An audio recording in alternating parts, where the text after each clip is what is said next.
கர்த்தருக்குள் பிரியமானவர்களே, இயேசுவின் நாமத்தில் நான் உங்களை வாழ்த்துகிறேன். இந்த நாளிலும் நீங்கள் அநேகர் பாரத்தை சுமந்து கொண்டு, கவலைகளை சுமந்து கொண்டு, என் பாரத்தை நான் யாரிடத்திலே போய் சொல்லுவேன்?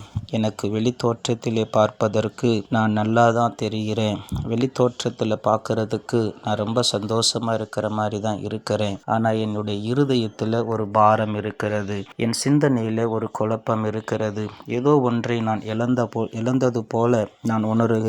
என் வாழ்க்கையில் ஏதோ ஒரு காரியத்தை நான் இழந்தது போல உணர்ந்து கொண்டே இருக்கிறேன். எனக்கு உதவி செய்ய இந்த சுமையை நான் யாரிடத்துல போய் சொல்லட்டும்? இந்த காரியத்தில் எனக்கு யார் உதவி பண்ணுவாங்க? அப்படியெல்லாம் நினைச்சு நீங்க ரொம்ப கவலைப்பட்டுக்கிட்டு இருக்கிறீங்களா?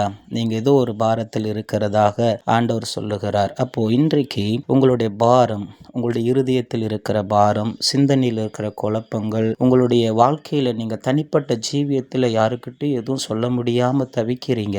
இது இயேசு பார்த்துட்டாரு. அதனால தான் இயேசு சொல்றாரு, சங்கீத புஸ்தகம் 55:22 சொல்றாரு, அவரு, கர்த்தர் மேல் உன் பாரத்தை வைத்து விடு, அவர் உன்னை ஆதரிப்பார், நீதிமானை ஒருபோதும் தள்ளாட விட்டார். இது நல்லா கவனிங்க, நீதிமானை ஒருபோதும் தள்ளாட விட்டார். பிரியமானவர்களே, உங்ககிட்ட ஏதோ ஒண்ணு பாவம் அல்லது ஏதோ ஒரு ரகசியம் நீங்க மறைச்சு வச்சிருக்கிறீங்க, ஏதோ ஒரு காரியம் உங்ககிட்ட இருக்குது அப்படின்னா முதல்ல நீங்க ஆண்டவருக்கு தெரியப்படுத்துங்க.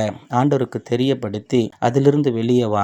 இயேசு அதான் சொல்றார், மகனே மகளே, நீ வெளியே வந்துரு, இந்த சுமையை நீ சுமக்காத, இதை நீ எனக்கு தெரியப்படுத்திட்டு இதிலிருந்து நீ வெளியே வந்துரு, நான் உனக்கு ஆதரவு கொடுப்பேன், நான் உன்னை ஆதரிப்பேன். நீ ஏன் கவலைப்படுற?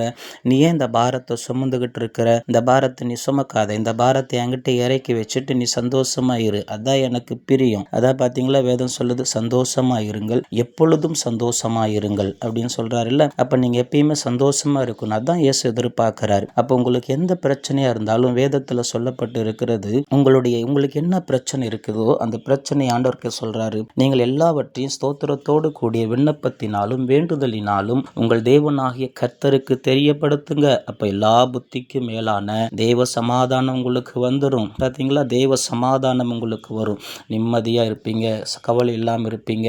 இன்னைக்கு உன் பாரத்தை சுமை எல்லாம் இயேசுடைய பாதத்தில் இறக்கி வச்சிரு, நீ சந்தோஷமா இரு.